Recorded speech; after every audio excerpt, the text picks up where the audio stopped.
الحمد للہ رب العالمین والعاقبۃ للمتقین الصلاۃ والسلام علی سید الانبیاء والمرسلین اللہم صل علی محمد وعلی آل محمد کما صلیت علی ابراہیم وعلی آل ابراہیم انک حمید مجید اللهم بارك على محمد وعلى آل محمد كما باركت على إبراهيم وعلى آل إبراهيم إنك حميد مجيد. السلام علیکم ورحمۃ اللہ وبرکاتہ. اللہ تبارک و تعالیٰ کا شکر ہے کہ جس نے ہمیں اس عظیم مقصد کے لیے اس عظیم پلیٹ فارم پہ یہاں اکٹھا کیا،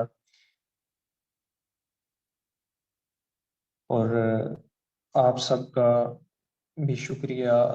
اور اللہ تبارک و تعالیٰ نے آپ کو اس نیک مقصد کے لیے پسند فرمایا اور توفیق عطا فرمائی کہ آپ صبح کے اس وقت میں اپنی صبح کا آغاز نماز فجر کے بعد قرآن عظیم الشان کے ساتھ کر سکیں. جیسا کہ آقا علیہ الصلوۃ والسلام مبارک نے فرمایا، سنن ابن ماجہ کی حدیث پاک ہے کہ اے ابو ذر، اگر تم صبح کو قرآن کی ایک آیت بھی سیکھ لو تو تمہارے لیے 100 رکعت پڑھنے سے بہتر ہے. اب یہاں جو لفظ استعمال ہوا ہے وہ آیت کے سیکھنے کا ہے. پڑھنے میں اور سیکھنے میں فرق ہے. ہمارے ہاں عام طور پہ قرآن پاک پڑھنے کا رواج زیادہ ہو چکا ہے، اس کو سیکھنے سمجھنے کا رواج تھوڑا کم ہو گیا ہے. اور اللہ کا شکر ہے کہ ابھی بھی آپ سب نوجوان، اکثریت یہاں نوجوانوں کی ہے، وہ ایسے ہیں کہ جو قرآن سے محبت رکھتے ہیں، قرآن سیکھنے کا شوق رکھتے ہیں اور اس پہ عمل کرنے کی بھی کوشش کرتے ہیں. یہ اللہ کا ایک فضل ہے. اور جب اتنی تعداد میں نوجوان قرآن کو سمجھ کے اور اس پہ عمل کرنے کی کوشش کریں گے، اسے اپنے زندگیوں میں امپلیمنٹ کرنے کی کوشش کریں گے، تو معاشرے کے اندر ایک بہت بڑا نکھار آ سکتا ہے. اور اس کے بعد فرمایا کہ اور اگر تم صبح علم کا ایک باب سیکھو، خواہ اس پہ عمل کیا جائے یا نہ کیا جائے، تو یہ اس سے بہتر ہے کہ تم 1000 رکعت پڑھو.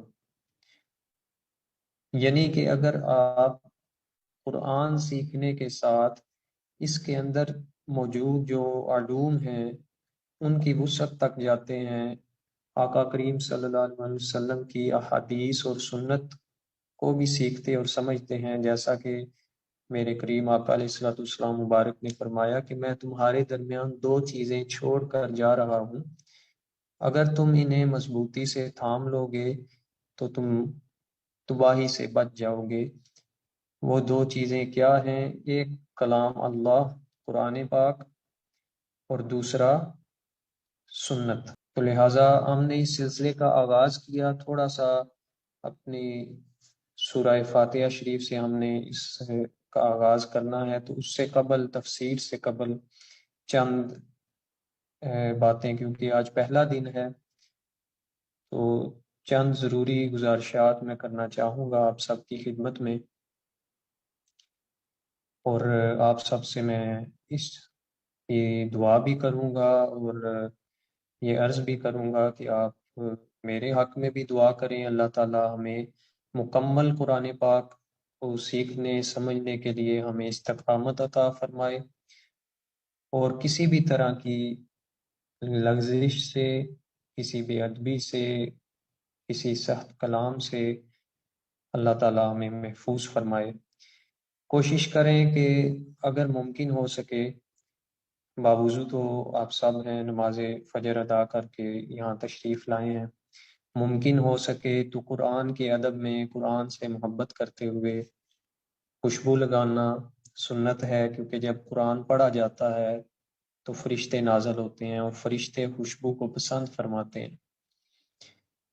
اسی طرح منہ کا خوشبودار ہونا، جس طرح مسجد کے آداب ہیں اسی طرح قرآن کو پڑھنے اور سیکھنے کے بھی آداب ہیں۔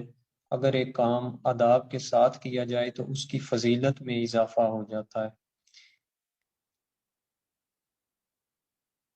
تو لہٰذا ان چند آداب کو ملحوظ خاطر رکھتے ہوئے اس کے علاوہ اس کو یاد کرنے کا، کیونکہ یہاں زیادہ تر اسٹوڈنٹس موجود ہیں یونیورسٹی کالجز کے، اور جو ہماری آرگنائزیشن بی دا چینج جس کا آغاز کیا گیا نوجوانوں کے لیے بالخصوص، اس میں کافی سارے حضرات نے اس بات کا اصرار کیا تھا، اور ان سے وابستہ لوگوں نے اصرار کیا کہ ہمیں جب ہم قرآن پاک کی تفاسیر کو پڑھتے ہیں یا احادیث کو پڑھنے کی کوشش کرتے ہیں یا اور فقہی کتب کا مطالعہ کرنا، تو ہمارے لیے تھوڑا سا ان دقیق مسائل کو، ان چیزوں کو پڑھنا تھوڑا مشکل ہو جاتا ہے۔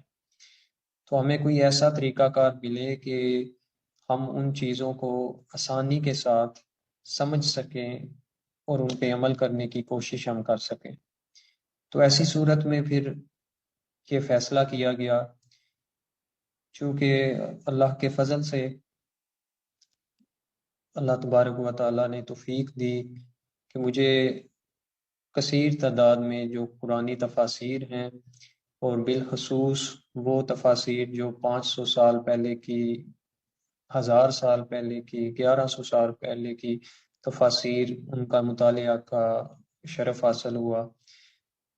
تو میری کوشش یہی ہے کہ ان تمام تفاسیر کو سامنے رکھتے ہوئے، جن میں تفسیر بغوی، تفسیر قرطبی، تفسیر مظہری، تفسیر جلالین، تفسیر در المنشور، تفسیر روح البیان، اسی طرح باقی کثیر نام ہیں، ان سب میں جو کچھ بیان کیا گیا، اور ان میں سے بھی جو زیادہ اللہ اور اللہ کے محبوب صلی اللہ علیہ وسلم کے ادب کے زیادہ قریب ہو، جو اللہ اور اللہ کے رسول صلی اللہ علیہ وسلم کی محبت کی خوشبو دینے والی تفاسیر، اور ان میں موجود جو چیزیں ہوں اور جو چیزیں زیادہ اتھینٹک ہوں، ان کو آپ سب کی خدمت میں آسان زبان میں پیش کیا جائے، اور پھر اس کو ہم کچھ ایسے طریقہ کار بھی ہم کوشش کریں گے کہ جو ہم ان چیزوں کو اپنی ڈیلی لائف میں امپلیمنٹ بھی کر سکیں، اور اس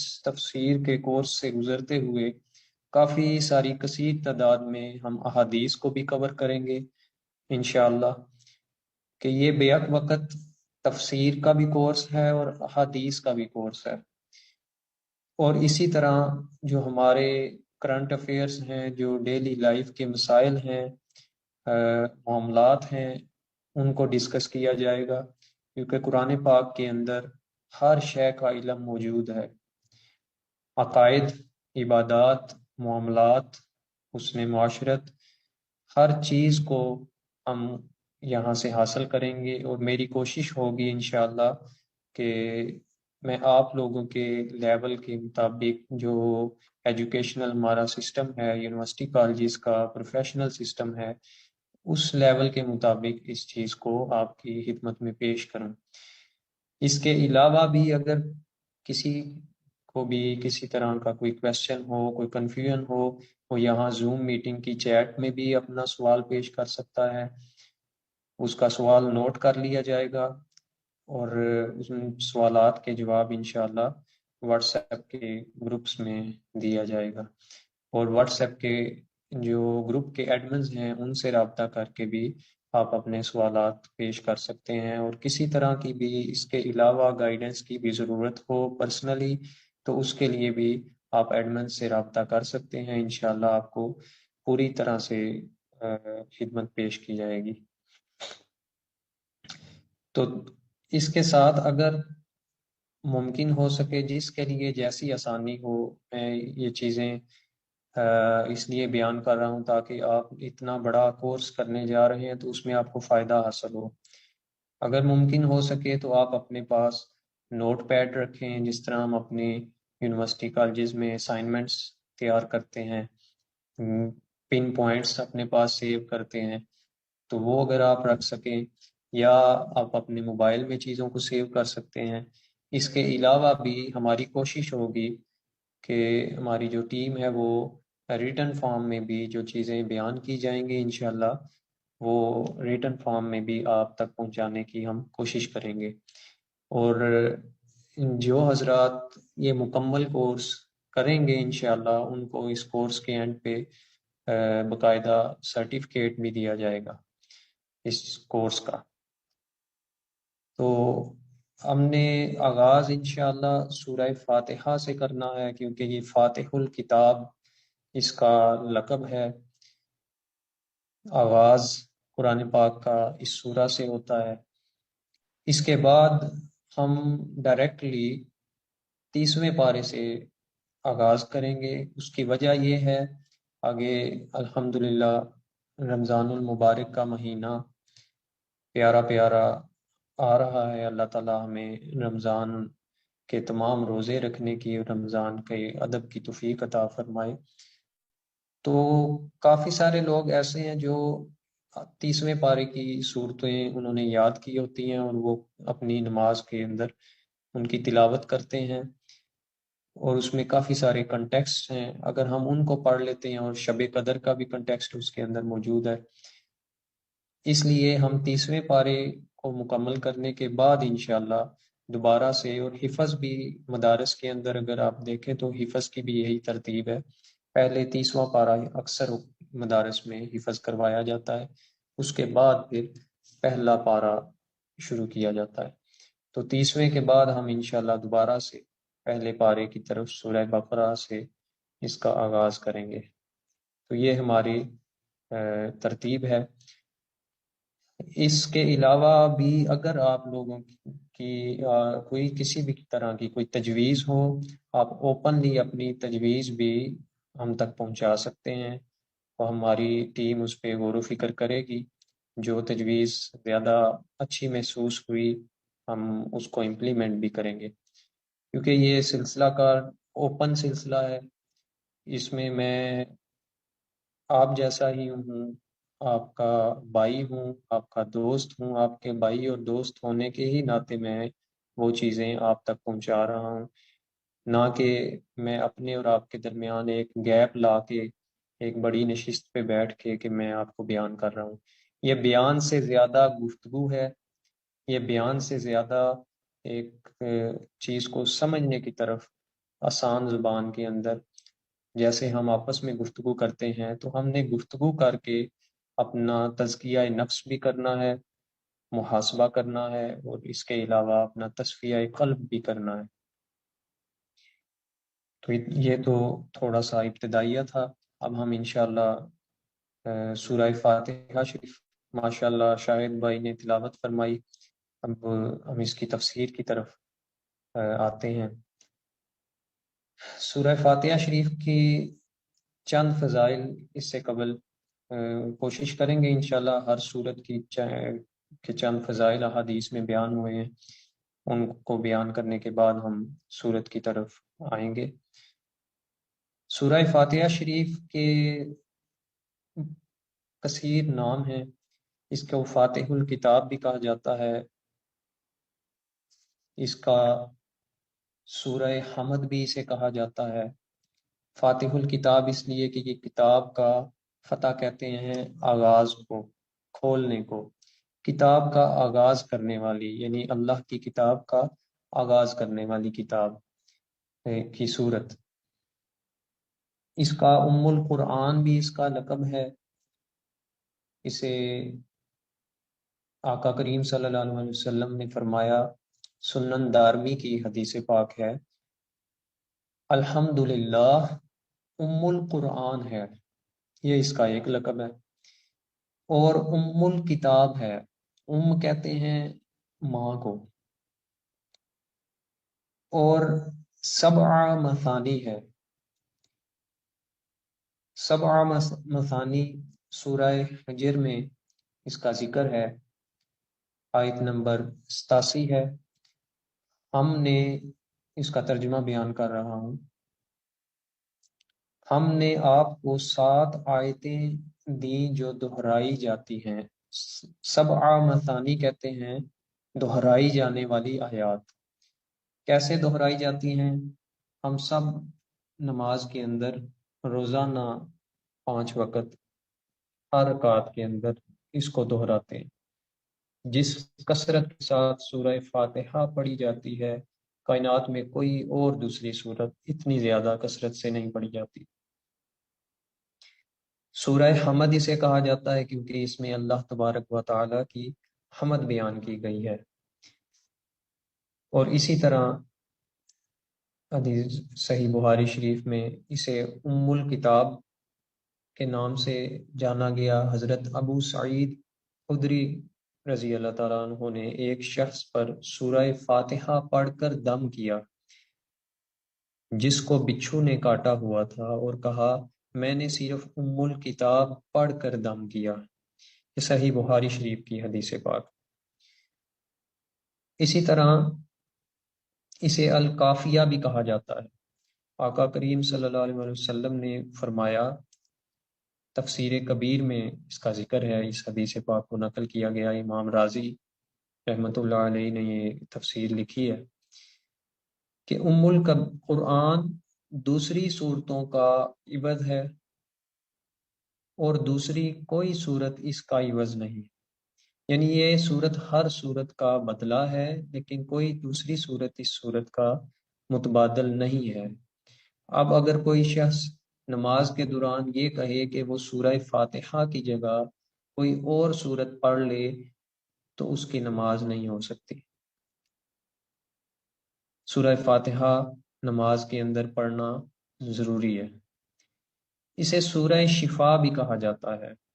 حضرت عبد الملک بن عمیر رضی اللہ تعالیٰ عنہ بیان کرتے ہیں کہ رسول اللہ صلی اللہ علیہ وسلم نے فرمایا، فاتح الکتاب ہر بیماری کی شفا ہے۔ سبحان اللہ۔ سنن دارمی کی حدیث پاک ہے کہ یہ ہر بیماری کی شفا ہے۔ ہر بیماری، اب یقین کی بات ہے کہ اگر میرے کریم آقا علیہ الصلوۃ والسلام مبارک نے فرمایا کہ ہر بیماری کی شفا ہے، تو یقین رکھنے والے کو یقین رکھنا چاہیے کہ ہر بیماری اس میں اس کی شفا موجود ہے، چاہے وہ جسمانی ہے چاہے وہ روحانی ہے۔ جس طرح کلونجی شریف کے بارے میں فرمایا کہ کلونجی کے اندر موت کے سوا ہر بیماری کی شفا ہے۔ اس کے بعد اس کو سورہ صلاح بھی کہا جاتا ہے کیونکہ یہ نماز میں پڑھی جاتی ہے، اس وجہ سے سورہ دعا بھی کہا جاتا ہے کیونکہ اس کے اندر دعا مانگتے ہیں ہم، اللہ تبارک و تعالیٰ کی حمد و ثنا ہوتی ہے اور دعا مانگتے ہیں۔ یہ اس صورت کے چند نام جو میں نے آپ کے سامنے پیش کیے۔ اب اس کی فضیلت میں بخاری شریف کی حدیث پاک ہے جو حضرت ابو سعید بن معلہ رضی اللہ تعالیٰ عنہ بیان کرتے ہیں، اور اسی طرح حضرت ابو ہریرہ رضی اللہ تعالیٰ عنہ ترمذی شریف میں اس کو بیان کرتے ہیں کہ رسول اللہ صلی اللہ علیہ وسلم حضرت ابی بن قعب رضی اللہ تعالیٰ عنہ کے پاس تشریف لے گئے۔ رسول اللہ صلی اللہ علیہ وسلم نے فرمایا، اے ابی، اور وہ اس وقت نماز پڑھ رہے تھے، یعنی حضرت ابی بن قعب رضی اللہ تعالیٰ عنہ اس وقت نماز ادا فرما رہے تھے کہ جب آقا کریم صلی اللہ علیہ وسلم نے انہیں بلایا۔ حضرت ابی نے مڑ کر دیکھا اور حاضر نہیں ہوئے، آواز کی طرف متوجہ تو ہوئے لیکن حاضر نہیں ہوئے۔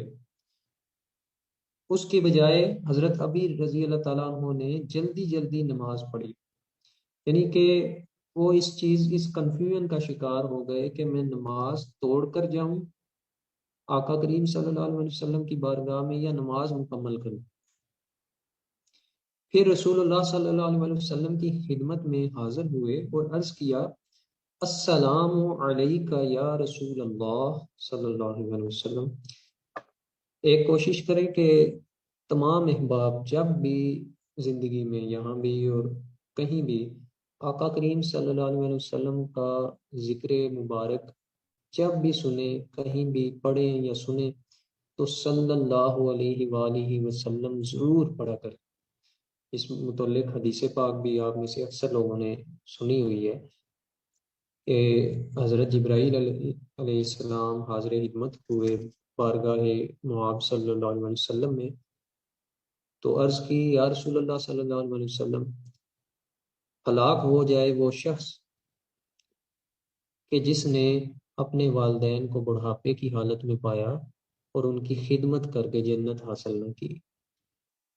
آپ صلی اللہ علیہ وسلم نے فرمایا آمین۔ پھر عرض کیا یا رسول اللہ صلی اللہ علیہ وسلم، ہلاک ہو جائے وہ شخص کہ جس نے رمضان شریف کے روزے پائے، اس کا مہینہ پایا اور اس میں روزے رکھ کر جنت حاصل نہ کی۔ اب ہمارے سامنے رمضان شریف کا مہینہ آ رہا ہے، اللہ تبارک و تعالی ہمیں ایسا رمضان گزارنے کی توفیق اور ہمت عطا فرمائے کہ جیسا اس کو گزارنے کا حق ہے، اور ہمیں اس سے تقوی عطا فرمائے۔ اور اس پہ بھی آقا کریم صلی اللہ علیہ وسلم نے فرمایا آمین۔ تیسرا عرض کیا یا رسول اللہ صلی اللہ علیہ وسلم، ہلاک ہو جائے وہ شخص، اس شخص کی ناک خاک آلود ہو جائے کہ جس کے سامنے آپ صلی اللہ علیہ وسلم کا نام نامی لیا جائے اور وہ آپ پر درود نہ پڑے۔ لہٰذا جب بھی جہاں بھی کریم آقا علیہ السلام مبارک کا ذکر سنیں، 10 دفعہ سنیں تو 10 دفعہ درود بھیجے، صلی اللہ علیہ وآلہ وسلم پڑھ لیا کریں۔ تو رسول اللہ صلی اللہ علیہ وسلم نے فرمایا وعلیکا، اے ابی، جب میں نے تم کو بلایا تھا تو تم کو آنے سے کس چیز نے روکا تھا؟ تو انہوں نے عرض کیا یا رسول اللہ صلی اللہ علیہ وسلم، میں نماز میں تھا۔ آپ صلی اللہ علیہ وسلم نے فرمایا کہ اللہ تعالیٰ نے میری طرف وحی فرمائی ہے، کیا تمہیں میں اس چیز کا حکم نہیں ملا؟ سورہ انفال آیت نمبر 24 میں فرمایا گیا ہے استجیبوا للہ وللرسول اذا دعاکم لما یحییکم، سورہ انفال آیت نمبر 24۔ جب اللہ اور رسول صلی اللہ علیہ وسلم تمہیں اس چیز کی طرف بلائیں جو تمہیں زندہ کر دے تو حاضر ہو جاؤ۔ اور یہ حاضری یہاں پہ جو سیگا گرامر کی روح سے آیا ہے وہ جلدی کا ہے۔ علماء اکرام نے اس میں بیان کیا ہے کہ فوراً حاضری کا حکم ہے، فوراً حاضر ہو جاؤ جب اللہ اور اللہ کے رسول صلی اللہ علیہ وسلم بلائیں۔ اور حضرت ابی بن کعب رضی اللہ تعالیٰ عنہ نے عرض کیا کیوں نہیں، اور میں انشاءاللہ دوبارہ ایسا نہیں کروں گا۔ اب یہاں پہ ایک کمال نقطہ ہے، اصل میں یہ حدیث پاک سورہ فاتحہ شریف کے بارے میں آ رہی ہے آگے، لیکن یہاں تک ایک نقطہ بیان ہوا ہے اس کے اندر بہت کمال کا، جو سمجھنے کی ہمیں ضرورت ہے۔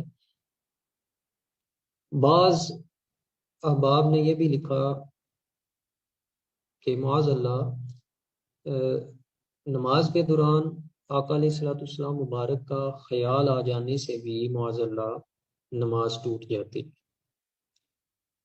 یہ ذہن میں رکھیے گا کہ میں کبھی بھی آپ تک کوئی بات سنی سنائی نہیں پہنچاؤں گا، جو بات تحقیق شدہ ہوگی، کیونکہ تحقیق کا حکم قرآن میں ہے، اور میرا اپنا ذاتی مزاج ہے وہ بھی ایسا ہے کہ سنی سنائی بات میں کبھی بھی پیش نہیں کرتا۔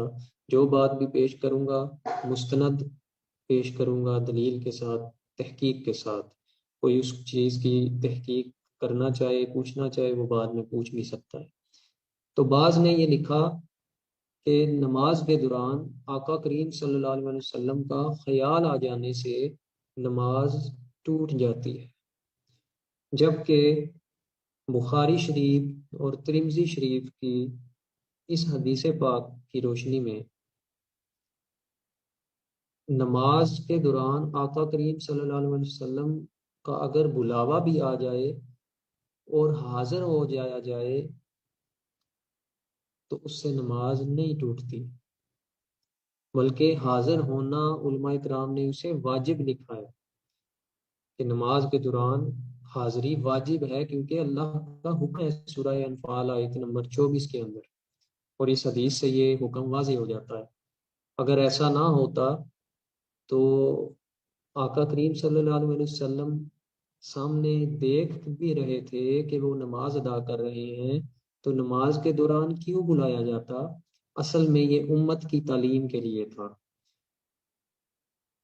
جو اللہ تبارک و تعالیٰ نے جتنے بھی معاملات صحابہ کے ساتھ ہوئے ہیں، وہ در حقیقت وہ سارے کے سارے معاملات ہم آنے والی جو امت تھے ہماری تعلیم کے لیے تھا۔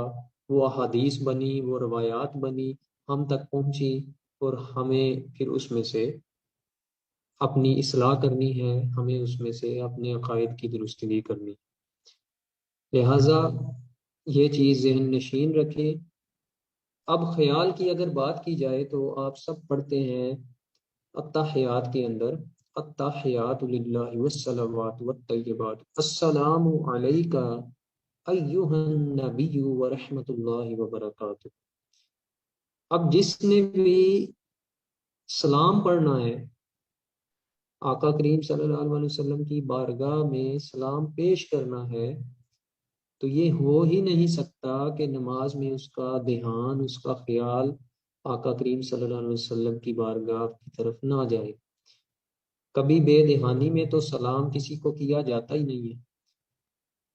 پھر اس کے بعد جب درود ابراہیمی پڑھا جاتا ہے تو یقینی طور پہ آقا علیہ الصلوۃ والسلام مبارک کی طرف بھی دھیان جائے گا، حضرت ابراہیم علیہ السلام کی طرف بھی دھیان جائے گا، اور آل رسول صلی اللہ علیہ وسلم کی طرف بھی دھیان جائے گا۔ بلکہ جب ہم پڑھتے ہیں سورہ فاتحہ شریف میں صراط الذین انعمت علیہم، انعام یافتہ لوگوں کی طرف بھی دھیان جائے گا، یا اللہ وہ جو تیرے انعام یافتہ لوگ ہوئے ہیں ہمیں ان کے راستے پہ چلا۔ تو اس سے نماز نہیں ٹوٹتی، بلکہ نماز پوری ہی تب ہوتی ہے، نماز میں حضوری ہی تب ملتی ہے جب نماز اس محبت میں گم ہو کے پڑھی جائے، آقا کریم صلی اللہ علیہ وسلم کی محبت میں۔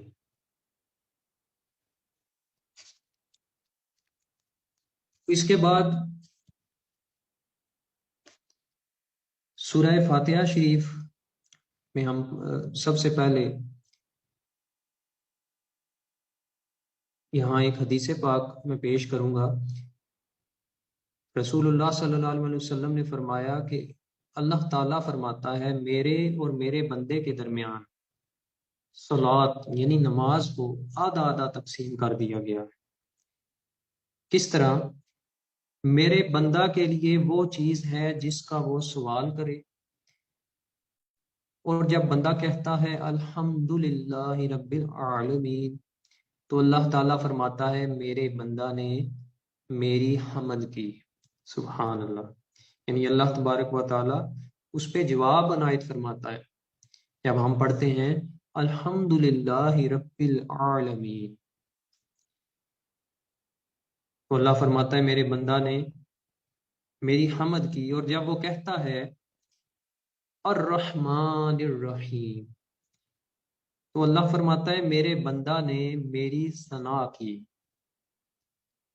اور جب وہ کہتا ہے مالک یوم الدین تو اللہ فرماتا ہے میرے بندہ نے میری تعظیم کی۔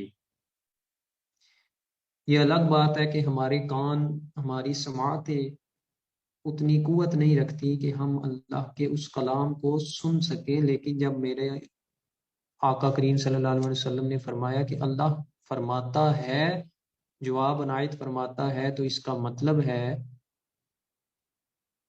کہ نماز میں اللہ تبارک و تعالیٰ آپ کو جواب عنایت فرماتا ہے۔ اس کے بعد مالکی یوم الدین، تو اللہ فرماتا ہے میرے بندہ نے میری تعظیم کی، اور ایک بار فرمایا میرے بندہ نے خود کو میرے سپرد کر دیا، جب وہ کہتا ہے ایاک نعبد و ایاک نستعین، تو اللہ فرماتا ہے یہ میرے اور میرے بندہ کے درمیان ہے، یعنی کہ یہ آپس کی بات ہے۔ میرا بندہ مجھ سے کہہ رہا ہے ایاک نعبد و ایاک نستعین، کہ اے میرے رب، اے ہمارے رب، ہم تجھی سے مدد مانگتے ہیں، تیری ہی عبادت کرتے ہیں اور تجھی سے مدد مانگتے ہیں۔ اب یہاں پہ ایک نقطہ ہے جماعت کے اندر، یہاں جو فرمایا نا کہ ہم تجھی سے تیری ہی عبادت کرتے ہیں اور تجھی سے مدد مانگتے ہیں، یہاں صیغہ ہے جمع کا، ہم، یہاں پہ جماعت کی، نماز با جماعت کی فضیلت بیان ہوتی ہے، جیسے فرمایا قرآن پاک کے اندر اور رکوع کرو رکوع کرنے والوں کے ساتھ،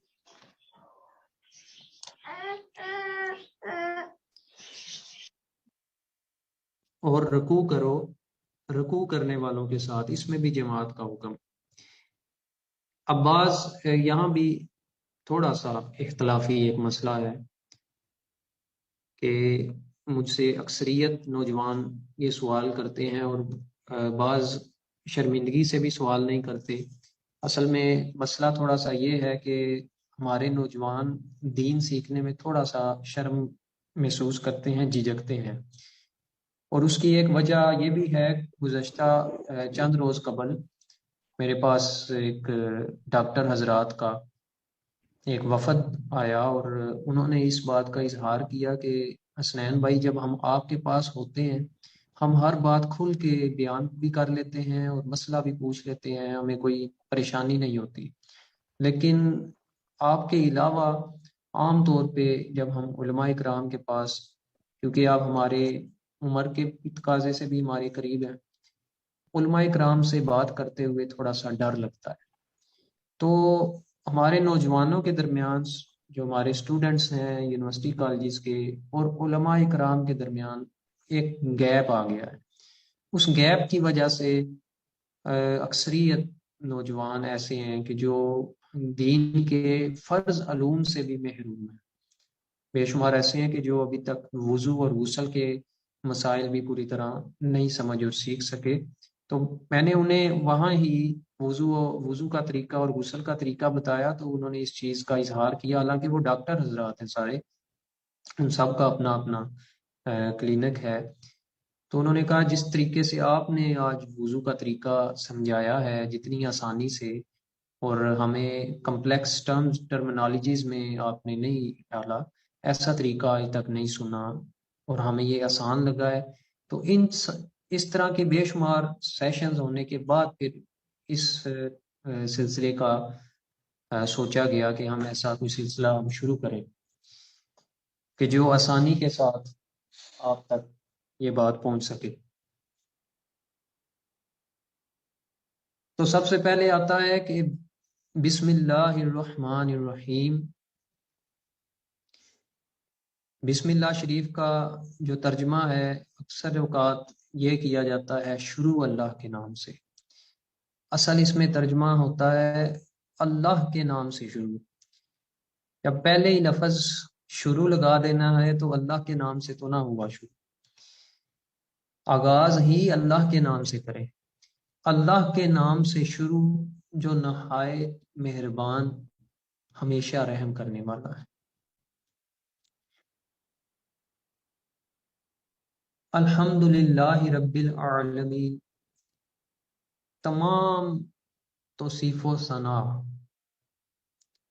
جتنی بھی صفات، اچھی صفات اور ثنا ہے، حمد ہے، وہ اللہ ہی کے لیے ہے۔ اب یہاں پہ ایک باریک نقطہ ہے سمجھنے کے لیے۔ ہم روزانہ یہ پڑھتے ہیں الحمدللہ رب العالمین، تمام تعریف و ثنا ساری کی ساری وہ اللہ کے لیے ہے۔ لیکن اگر ہم غور کریں تو ہم بھی اپنی زندگی میں، ڈیلی لائف میں کہیں نہ کہیں تعریف کے امیدوار بن جاتے ہیں۔ ہم تعریف توقع کرتے ہیں دوسروں سے کہ میری تعریف کی جائے۔ یہ سب کی بات نہیں کی جا رہی، چونکہ ہم نے اپنی اپنی اصلاح بھی کرنی ہے، تو ہر ایک کے لیے اس کے اندر پوائنٹ ہے، ہر بندہ اس میں سے اپنے اپنے معاملات پہ غور و فکر کرے گا میرے سمیت۔ تو ایک طرف ہم کہتے ہیں تمام ثنا اللہ کے لیے ہے، اور دوسری طرف ہم اپنی تعریفوں کا بھی مطالبہ کرتے ہیں، کہیں نہ کہیں دل میں پوشیدہ ہوتا ہے کہ ہم اپنی تعریف، ہماری تعریف کی جائے۔ تو سب سے پہلے ہی اس بات کی نماز کے اندر نفی ہو جاتی ہے کہ اے بندے مان جا اس بات کو کہ ساری کی ساری ثنا وہ اللہ ہی کے لیے ہے۔ اگر آپ نے کوئی اچھا کام بھی کیا ہے کسی بھی طرح سے، مثال کے طور پہ ابھی ہم یہاں پہ قرآن پاک پڑھ رہے ہیں، سمجھ رہے ہیں، تو یہ بھی پڑھنا اور سمجھنا یہ اسی کی توفیق سے ہے۔ ثنا کے لائق وہی ہے۔ اگر میں یہاں بول رہا ہوں تو میں تعریف کے قابل نہیں ہوں۔ تعریف ثنا کے قابل، ثنا کے لائق وہی رب العالمین ہے کہ جس نے مجھے زبان عطا کی ہے تو میں بول رہا ہوں، جس نے آپ لوگوں کو کان سماعت عطا کی ہے تو آپ لوگ سن رہے ہیں، جس نے آنکھیں عطا کی ہیں تو جو قرآن پڑھتی ہے، جس نے عقل عطا کی ہے کہ جو شعور رکھتی ہے، اور جس نے دل عطا کیا ہے جو شوق رکھتا ہے۔ تو ساری کی ساری صفت، ساری کی ساری تعریف حقیقی تو اسی کے لیے ہے۔ ہر چیز میں اصل الاصول، جو اس چیز کی اصل ہے وہ تو اسی سے جا ملتی ہے، ہم کدھر رہے۔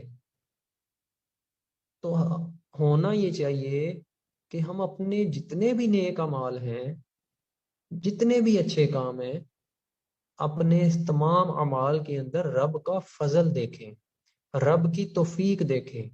اگر آپ نمازی ہیں تو وہ اللہ کی وجہ سے، اگر آپ حاجی ہیں تو وہ اللہ کی توفیق سے، اگر آپ کسی کو خیرات کر رہے ہیں، حضرت علی کرم اللہ وجہ الکریم کا ارشاد پاک ہے کہ لوگوں کی ضرورتوں کا تم سے وابستہ ہونا یہ اللہ کا تم پہ احسان ہے۔ اگر لوگ کسی نہ کسی ضرورت کے سبب آپ کے دروازے پہ آتے ہیں، آپ ان کی مدد کرتے ہیں، تو یہ بھی اللہ کا آپ پہ احسان ہے، یہ اللہ کا آپ پہ فضل ہے۔ اس میں یہ نہ سمجھا جائے کہ میں بڑا کام کر رہا ہوں، کسی کی تعریف کی تمنا نہ کی جائے، امید نہ رکھی جائے اس کی۔ اگر کوئی کرے بھی تو پھر بھی یہی کہا جائے یہ اللہ کا فضل ہے، یہ اللہ کی توفیق ہے۔ اگر وہ نہ دیتا تو میں کیسے دیتا، اس کے دیے میں سے ہی دے رہا ہوں۔ تو سب سے پہلے آغاز میں ہی اس چیز کی نفی ہو جاتی ہے کہ اے بندے یہ بات جان لے، یہ بات سمجھ لے کہ تمام کی تمام جو صفت و ثنا ہے حقیقی وہ صرف اللہ کے لیے ہے۔ تو یہاں ہی بندے عاجز ہو جائیں، مٹ جائیں، مٹا دے اپنی ہستی کو اگر کچھ مرتبہ چاہیے، کہ دانا خاک میں مل کر گل و گلزار ہوتا ہے۔ رب العالمین جو تمام جہانوں کا پالنے والا ہے، رب کہتے ہیں پالنے والے کو، جو سب کا رازق ہے، جو سب کو پال رہا ہے، رزق دے رہا ہے، بچپن سے لے کے پیدا ہونے سے لے کے موت تک وہ ہر ایک کی حفاظت بھی کرتا ہے، مدد بھی کرتا ہے، انہیں پالتا ہے۔ عالمین کا رب ہے، جتنے بھی عالم ہیں، ہماری دنیا عالم کے اندر بھی ایک چھوٹا سا جہان ہے، عالمین بہت بڑے ہیں، 18,000 علماء اکرام نے بیان کیا، 18,000 عالم ہیں پوری کائنات کے اندر، 18,000، اور ہماری دنیا اس میں ایک نقطے کی طرح ہے، اور پھر اس دنیا کے اندر ہم ایک نقطے کی طرح ہیں۔ تو یہاں سے ایک چیز کا اندازہ کیا جائے، اتنا بڑا رب، اللہ اکبر، سب سے بڑا، وہ اتنا بڑا رب ہو کے وہ ہم جیسے چھوٹے سے ناچیز سے کلام فرما رہا ہے اپنے اس کلام کے ذریعے سے۔ وہ رب بھی اتنا بڑا اور اس کا کلام بھی اتنا بڑا اور اس کے نبی بھی بڑے صلی اللہ علیہ وسلم، جن کے ذریعے سے وہ ہم جیسوں سے کلام فرما رہا ہے۔ اور اگر ہمیں اس کے اتنے عظیم کلام کو پڑھنے کا شرف مل جائے تو یہ بہت بڑی بات ہے، اس کو سمجھنے کی ضرورت ہے، یہ بہت بڑی بات۔ پھر فرمایا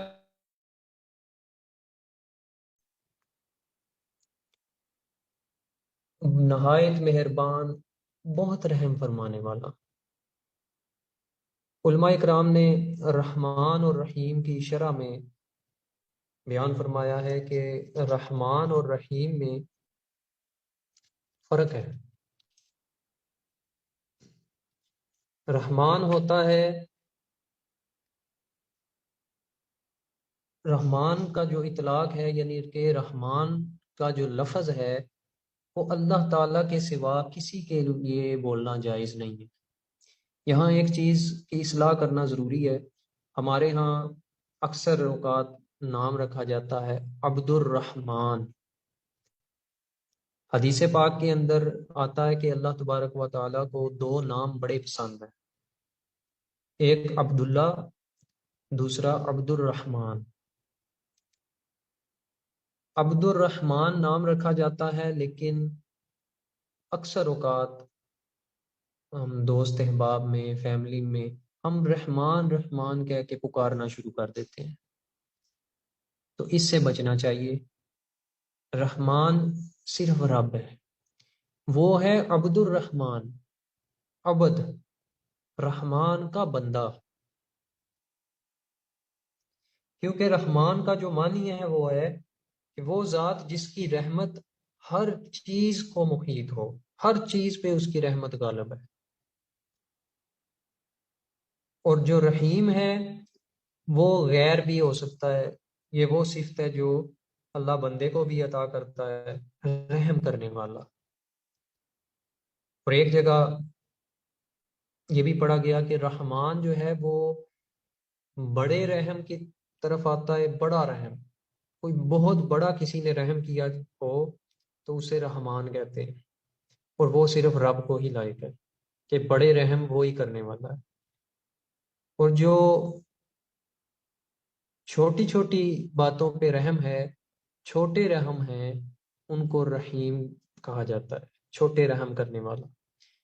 تو اللہ تبارک و تعالی بڑے بڑے رحم بھی وہی فرماتا ہے اور چھوٹے چھوٹے بھی رحم وہی فرماتا ہے۔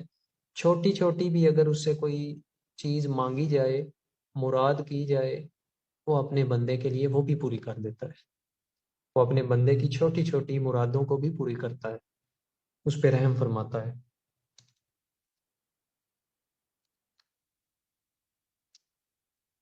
اور رحمان جو ہے وہ اس وجہ سے رحیم کے اوپر مقدم ہے، رحمان کی صفت رحیم پر غالب ہے۔ اس کے بعد فرمایا مالکی یوم الدین، روز جزا کا مالک، یوم الدین، روز حساب کا مالک ہے۔ اب جب بندہ یہ پڑھتا ہے تو اسے محشر یاد رکھنا چاہیے کہ ایک دن اس کا حساب ہونا ہے، ایک دن حشر کا میدان لگنا ہے جہاں پہ اس کا حساب ہونا ہے، اور اس کا مالک صرف اور صرف وہ رب العالمین ہے۔ وہاں کوئی کسی کے کام نہیں آنے والا، حتیٰ کہ سگی ماں، سگا باپ، وہ بھی کسی کے کام نہیں آئے گا۔ پھر فرمایا ایاک نعبد و ایاک نستعین، ہم تیری ہی عبادت کرتے ہیں اور تجھی سے مدد مانگتے ہیں۔ عبادت صرف اللہ ہی کو لائق ہے، اور الحمدللہ جتنے بھی کلمہ گو حضرات ہیں سب اس چیز کو مانتے ہیں، جانتے ہیں کہ اللہ کے سوا کسی کی عبادت نہیں ہو سکتی، لیکن اس کے باوجود اللہ تعالی ہم پہ رحم فرمائے، اس کے باوجود ہمارے معاشرے کے اندر شرک و بدعت کے فتوے ایک دوسرے پہ لگ جاتے ہیں۔ حتیٰ کہ میں کچھ روز قبل ایک سفر سے آ رہا تھا، تو رستے میں نماز مغرب ادا کرنی تھی، تو وہاں پہ کثیر تعداد مرد حضرات موجود تھے، وضو کر رہے تھے، تو میں نے امامہ شریف پہنا ہوا تھا اسی طرح اولیاء سنت کے مطابق۔ وہ سارے مجھ سے عمر میں بڑے تھے، باشرہ تھے، لیکن وہ میرے پاس آئے اور انہوں نے کہا کہ آپ جماعت کریں، جماعت کا ثواب فضیلت ہے اس کی، جماعت کا ثواب زیادہ ہے۔ میں بھی مسافر تھا، وہ بھی مسافر تھے، تو ان میں سے ایک شخص بولا، مجھ سے پوچھنے لگا کہ آپ شرک والے تو نہیں ہیں؟ تو میں ان کی بات سن کے بڑا مجھے تعجب ہوا کہ یہ ایک مسلمان سے، ایک کلمہ گو سے، اور جس کے سنت والے حلیے کو دیکھ کے انہوں نے خود ہی فیصلہ کیا کہ آپ جماعت کروائیں، اور پھر بھی یہ پوچھ رہے ہیں کہ آپ شرک والے تو نہیں ہیں، آپ شرک تو نہیں کرتے، آپ کا ملحد ہونا ضروری ہے۔ تو خیر وہاں میں مزید گفتگو نہیں تھا کر سکتا، کسی ایمرجنسی کی وجہ سے میں سفر میں تھا، تو میں نے انہیں کہا کہ نہیں، میں شرک والا نہیں ہوں، اللہ کا شکر ہے۔ تو اس کے بعد جماعت کروائی، نماز ادا کی۔ اب یہاں پہ میرے اور آپ کے کریم آقا علیہ الصلوۃ والسلام مبارک نے فرمایا ہے، صحاح کے اندر یہ حدیث پاک موجود ہے، جس کا آقا علیہ الصلوۃ والسلام مبارک نے فرمایا کہ اللہ کی عزت و جلال کی قسم ہے کہ مجھے اپنے بعد تم لوگوں سے اس چیز کا خدشہ نہیں ہے کہ تم لوگ شرک میں مبتلا ہوگے۔ اب آقا کریم صلی اللہ علیہ وسلم کی اس عظیم قسم اٹھانے کے باوجود اگر کوئی رائی برابر شک کرے کہ فلاں بندہ شرک کرے گا، تو پھر یہ اس کی عقل کا دھوکہ ہے، اسے خود دین کی سمجھ ابھی نہیں آئی، اسے دین کو سمجھنے کی ضرورت ہے، اور آقا علیہ الصلوۃ والسلام مبارک کے فرمانے عالی شان پہ من و ان یقین کرنے کی ضرورت ہے۔ اور اسی وجہ سے صحابہ نے پوچھا، یا رسول اللہ صلی اللہ علیہ وسلم، جو شرک کا فتویٰ لگائے گا، فرمایا گیا نا کہ ایک دور آئے گا کہ جب ایک بندہ دوسرے بندے پہ شرک کا فتویٰ لگائے گا، تو صحابہ نے پوچھا، یا رسول اللہ صلی اللہ علیہ وسلم، ان میں حقیقی طور پہ مشرک کون ہوگا، فتویٰ لگانے والا یا جس پہ لگایا جا رہا ہے؟ تو آقا علیہ الصلوۃ والسلام مبارک نے فرمایا، فتویٰ لگانے والا ہی مشرک ہوگا، جس پہ لگایا جا رہا ہے وہ نہیں۔ تو آقا علیہ الصلوۃ والسلام مبارک کے فرمان پہ ایسے یقین رکھنا چاہیے کہ اتنا بندے کو اپنی پیدائش پہ بھی یقین نہ ہو کہ جتنا آقا علیہ الصلوۃ والسلام مبارک کے فرمان پہ یقین ہو۔ اس سے بڑی بات اور کوئی نہیں ہو سکتی، کیونکہ ہمارا ایمان ہے قرآن پہ یقین رکھنا۔ کسی نے قرآن میں شک کیا، یہ تو شک سے پاک کتاب ہے، ذالک الکتاب لا ریب فیہ، اور میرے آقا علیہ الصلوۃ والسلام مبارک کا بیان بھی شک سے پاک ہے، پھر بھی ہم فتویٰ کر لگائیں کسی پہ تو اس چیز سے بچیں۔ ہمارے ہاں کوئی مشرک نہیں ہے، کوئی شرک کرنے والا نہیں ہے، ہر ایک کو پتہ ہے کہ عبادت کے لائق اللہ ہے۔ شرک کی بڑی آسان سی ڈیفینیشن کہ اللہ کے ساتھ کسی کو شریک ٹھہرانا کہ یہ بھی عبادت کے لائق ہے، اسے بھی سجدہ لائق۔ اور میرا نہیں خیال کہ کوئی بھی کلمہ گو ایسا ہو کہ جو یہ سمجھ کے کہ یہ بندہ جو میرے سامنے کھڑا ہے یہ خدا ہے، کوئی بھی نہیں سمجھتا، ہر ایک کو اس چیز کا علم ہے۔ پھر ساتھ اسی کے اگلے حصے میں حدیث میں فرمایا کہ ہاں مجھے اس چیز کا اندیشہ ضرور ہے کہ تم لوگ دنیا کی محبت میں گرفتار ہو جاؤ گے۔ اب دیکھیں، جس چیز کا اندیشہ ظاہر کیا وہ آج ہو رہا ہے، آج ہر دوسرا بندہ دنیا کی محبت میں گرفتار ہے۔ ہمیں اس کی طرف زیادہ توجہ دینی چاہیے کہ دنیا کی محبت سے ہم کیسے نکلیں۔ تو شرک بڑا واضح ہے، اور وہ یہ ہے کہ کسی کو بھی خدا نہ مانا جائے، کسی کو عبادت کے لائق نہ مانا جائے۔ تو اس کے بعد فرمایا وَإِيَّاكَ نَسْتَعِينُ، اور تجھ ہی سے مدد مانگتے ہیں، تیرے سوا کوئی اور مددگار نہیں ہے۔ اب یہاں پہ بھی ایک چیز واضح ہونے کی بہت ضرورت ہے، قطعی اور حقیقی مدد، اصل مدد اللہ تبارک و تعالیٰ کی ہی ہے۔ لیکن جب ہم اپنے عام معاملات میں، دنیاوی معاملات میں، دینی معاملات میں اپنے بھائی سے، اپنی بہن سے، اپنی والدہ سے، والد سے، دوست احباب سے کسی بھی طرح مدد طلب کرتے ہیں، وہ شرک نہیں ہوتا، کیونکہ کوئی بھی اس طرح کسی سے مدد اس نیت سے نہیں طلب کرتا کہ یہ بندہ خدا ہے یا اس نے اپنے آپ سے، اپنی جناب سے مدد کرنی۔ ہر ایک کو پتا ہے کہ اصل مدد اللہ کے پاس ہے، اللہ کا حکم ہونا ہے تو بندے نے مدد کرنی ہے، بندے کو بندے کا ایک وسیلہ بنایا گیا ہے۔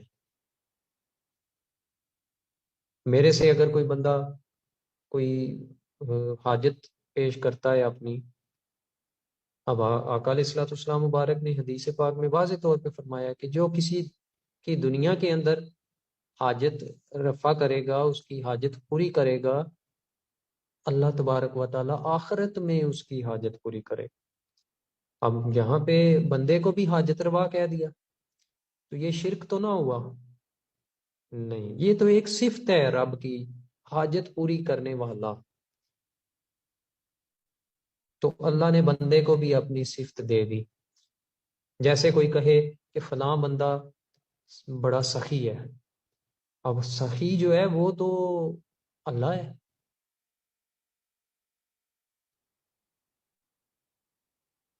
حضرت ابو بکر صدیق رضی اللہ تعالیٰ عنہ کا اصل نام بے شمار لوگ نہیں جانتے۔ ابو بکر تو ان کا جو صدیق اکبر ان کا لقب ہے، اور وہ لقب ملا ہے اللہ اور اللہ کے محبوب صلی اللہ علیہ وسلم کی طرف سے۔ صدیق اکبر کا معنی کیا ہے؟ سب سے بڑا سچا۔ اب سب سے بڑا سچا تو وہ تو اللہ ہے، پھر حضرت ابو بکر کو کیوں کہتے ہیں صدیق اکبر؟ اس لیے لقب ملا کہ آپ نے معراج شریف کے جو واقعہ تھا اس کے اوپر سب سے پہلے آپ نے تصدیق کی۔ جب ابو جہل آپ سے ملا اور اس نے کہا کہ اے ابو بکر، آپ جانتے ہیں آپ کے جو دوست ہیں، آپ کے جو نبی ہیں، انہوں نے ایسی بات کی ہے کہ میں راتوں رات اس طرح بیت المقدس بھی کیا اور آسمانوں کی سیر بھی کی، تو کیا اس طرح ہو سکتا ہے؟ کہا میں تو یہ تو کچھ بھی نہیں ہے، میں تو اس سے بھی بڑی بڑی چیزوں کی گواہی دیتا ہوں، شہادت دیتا ہوں، تصدیق کرتا ہوں اپنے آقا علیہ الصلوۃ والسلام مبارک کے لیے۔ تو سب سے پہلے تصدیق کی، اور نبوت پہ بھی سب سے پہلے آپ نے تصدیق کی، جس کی وجہ سے آپ کو صدیق اکبر کا لقب ملا ہے، سب سے بڑا سچا۔ اب یہاں تو شرک نہیں ہوا، پھر فاروق اعظم، سب سے بڑا عدل کرنے والا، وہ بھی اللہ ہے، تو فاروق اعظم کہنے سے شرک تو نہیں ہوا۔ کیوں نہیں ہوا؟ کیونکہ ہر بندے کو پتا ہے جو یہ صدیق اکبر کہا جا رہا ہے، یہ صحابہ کے درمیان صدیق اکبر ہیں۔ جتنے صحابہ ہیں ان کے درمیان آپ صدیق اکبر یعنی سب سے بڑے سچے ہیں۔ جتنے صحابہ ہیں ان کے درمیان حضرت عمر رضی اللہ تعالیٰ عنہ سب سے بڑے عدل کرنے والے ہیں۔ یہ کمپیریزن صحابہ میں ہو رہا ہے۔ جیسے ایک کلاس کے اندر کوئی ٹیچر اپنے کسی ایک اسٹوڈنٹ کو کہہ دے کہ یو آر ایکسیپشنل، آپ بڑے باکمال ہو، آپ بہت بڑے سچے ہو، آپ فلاں چیز کے ماہر ہو، یا آپ بڑے رحم دل ہو، رحم کرنے والے ہو، کسی بھی صفت سے اگر وہ اپنے کسی ایک شاگرد کو نوازتا ہے لقب سے، تو وہ اس کا مطلب ہے کہ اس پوری کلاس کے اندر جتنے بھی اسٹوڈنٹس موجود ہیں ان کے اندر اس بچے کو ہائی لائٹ کیا جا رہا ہے کہ آپ بڑے مددگار ہو سب کے لیے، آپ سارے باقی اسٹوڈنٹس کی مدد کرتے ہو۔ تو یہ ایک کنسیپٹ بڑا کلیئر، کرسٹل کلیئر ہے، جس کے اندر بعض طبقوں نے آج کے نوجوان کو الجھا رکھا ہے، اور انہیں اس چیز کی سمجھ نہیں آ رہی، اور وہ ایک دوسرے پہ شرک اور بدعت اور کفر کے فتوے لگا رہے ہیں۔ تو ان چیزوں سے بچنا چاہیے، بہت کلیئر ہے، ہر بندہ جانتا ہے کہ اللہ ہی مددگار ہے۔ اگر کوئی دوسرا بندہ مدد کسی کی کرتا ہے تو وہ اللہ ہی کی عطا کردہ قوت سے، عطا کردہ علم سے، عطا کردہ دولت سے، عطا کردہ صفت سے وہ مدد کرتا ہے۔ کوئی بھی کسی ذاتی، ایون کہ رسول اللہ صلی اللہ علیہ وسلم کا جو علم ہے وہ بھی علم اللہ کا عطا کردہ ہے۔ ذاتی اور حقیقی علم صرف اور صرف اللہ کے پاس ہے۔ انبیاء کرام کو جو کچھ اللہ نے عطا فرمایا وہ اللہ کی عطا کردہ چیزیں ہیں، معجزہ، وحی۔ اسی طرح اولیاء کرام ہیں، ان کی کرامات، وہ کرامت اللہ کی طرف سے ہے، ان کی اپنی نہیں ہے۔ وہ جب چاہے جسے چاہے برگزیدہ کر دے، جسے چاہے چن لے، جسے چاہے پسند فرما لے۔ تو یہ تھی مختصر سی ابھی تک کے، چونکہ 7 بج گئے ہیں، ہم نے وقت کی انشاءاللہ پوری پابندی کرنی ہے، اور اتنے ہی کنسیپٹ کو پڑھنا ہے جو ہمیں بآسانی سمجھ آ جائے۔ یہ ابھی تک کی چیدہ چیدہ تفسیر میں نے بیان کی ہے، انشاءاللہ اس کو مزید مفصل انداز میں بیان کیا جائے گا۔ اور ابھی میں چونکہ پہلے سورہ فاتحہ کے ترجمے کو لے کے چل رہا ہوں، اور اس کے چیدہ چیدہ چند مسائل کو پڑھ رہا ہوں، اس کے بعد دوبارہ تعوذ تسمیہ اس کو بھی کھولا جائے گا۔ جو بسم اللہ شریف ہے اس کے بڑے فضائل ہیں، اس کی بڑے حقائق ہیں، اس کی بڑی فضیلت ہے۔ تو اللہ تبارک و تعالی جو پڑھا، جو سنا گیا، اللہ تعالیٰ ہمیں اس کو سمجھنے کی اور اس پہ عمل کرنے کی توفیق عطا فرمائے۔ وما علینا الا البلاغ المبین۔